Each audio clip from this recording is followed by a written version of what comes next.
Imagine standing before an opponent who towers nearly 10 feet tall, covered head to toe in bronze armor, wielding a spear as thick as a weaver's beam.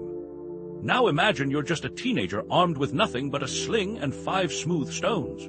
This isn't a fantasy story. This is the true account of David and Goliath, one of history's most dramatic demonstrations of faith conquering fear. The year is approximately 1025 before Christ. The Israelites find themselves locked in conflict with their perpetual enemies, the Philistines. 2 armies face each other across the Valley of Elah in ancient Israel. Tension fills the air as soldiers from both sides watch and wait. But this isn't a typical military standoff. For 40 days, something extraordinary and terrifying has been happening. Every morning and evening, a giant emerges from the Philistine camp. His name is Goliath of Gath, and he stands over 9 feet tall. The bronze helmet on his head gleams in the sunlight. His coat of armor weighs 125 pounds. Bronze greaves protect his legs, and a bronze javelin hangs between his shoulders. His spear's iron point alone weighs 15 pounds. An armor-bearer walks before him, carrying his massive shield. Goliath issues the same challenge twice daily. He shouts across the valley, mocking the armies of Israel. According to 1 Samuel chapter 17, verse 8, he bellows, "Why do you come out and line up for battle? Am I not a Philistine, and are you not the servants of Saul? Choose a man and have him come down to me."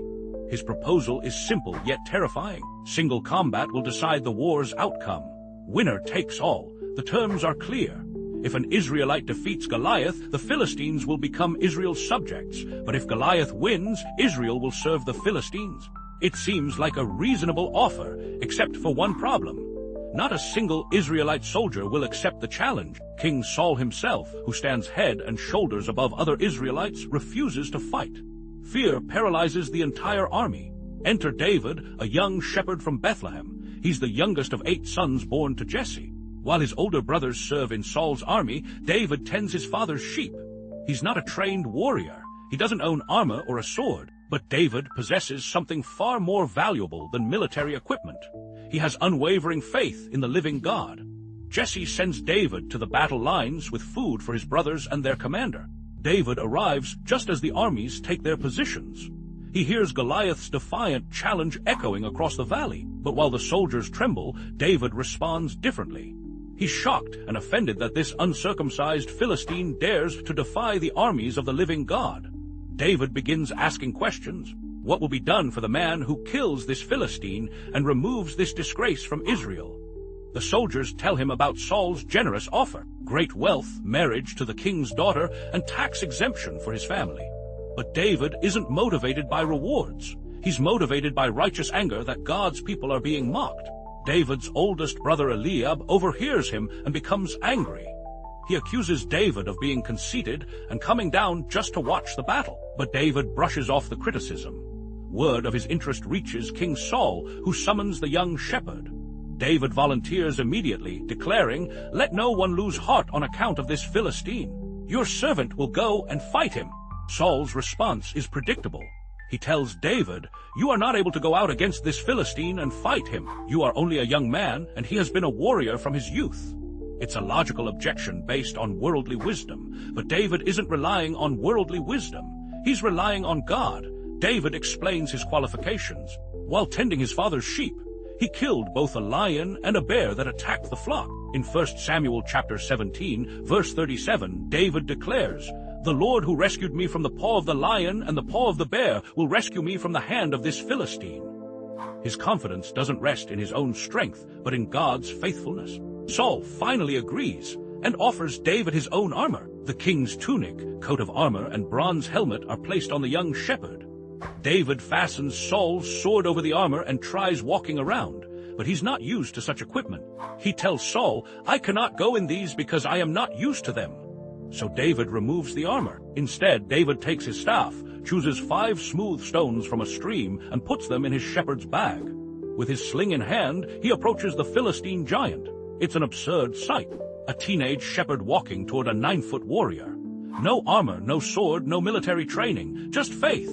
Goliath sees David approaching and feels insulted. He curses David by his gods, saying, "Am I a dog that you come at me with sticks?" The giant threatens to give David's flesh to the birds and wild animals. It's psychological warfare designed to terrorize. But David doesn't flinch. What happens next is one of Scripture's most powerful declarations of faith. David responds with words that echo through history. You come against me with sword and spear and javelin, but I come against you in the name of the Lord Almighty, the God of the armies of Israel, whom you have defied. He continues, this day the Lord will deliver you into my hands, and I'll strike you down. David explains why victory is certain. The battle belongs to the Lord, and God will give the Philistines into Israel's hands. This isn't about human strength or military prowess. This is about God defending his name and his people. The whole world will know that there is a God in Israel. Everyone will learn that the Lord saves not by sword and spear, for the battle is the Lord's. As Goliath moves closer to attack, David runs quickly toward the battle line to meet him. He reaches into his bag, takes out a stone, and slings it. The stone strikes Goliath in the forehead with devastating accuracy. The giant falls face down on the ground. Without a sword in his hand, David has triumphed. David runs and stands over Goliath. He takes the Philistine's own sword and kills him, then cuts off his head. When the Philistines see their hero is dead, they turn and run. The Israelites surge forward with a shout, pursuing and plundering their enemies. One young shepherd's faith has delivered an entire nation. This story teaches profound truths that transcend time and culture. First, God doesn't measure strength the way humans do. The world saw an untrained boy facing an unstoppable warrior. God saw a faithful heart ready to trust him completely. Second, past faithfulness prepares us for future battles. David's experiences protecting sheep equipped him to protect God's people. Third, we cannot fight spiritual battles with worldly weapons. Saul's armor didn't fit David because God had different plans. Sometimes we must remove what others think we need and trust God's unique calling for our lives. Fourth, faith requires action. David didn't just believe God would defeat Goliath. He ran toward the giant. The giants we face today may not be 9 feet tall, but they're just as intimidating. Financial pressures, health crises, broken relationships, overwhelming responsibilities. These challenges mock us, telling us we're inadequate and defeated. But David's story reminds us that no giant is too big when God is on our side. The same God who delivered David from Goliath's hand can deliver us from whatever threatens to overwhelm us. David's victory launched him toward his destiny as Israel's greatest king. But more importantly, it demonstrated a principle that runs throughout Scripture. God chooses the foolish things to shame the wise. He selects the weak things to shame the strong. He uses what the world considers insignificant to accomplish his greatest purposes. A shepherd boy with a sling becomes the instrument of national deliverance, pointing forward to another descendant of David who would defeat humanity's greatest enemies through apparent weakness on a cross.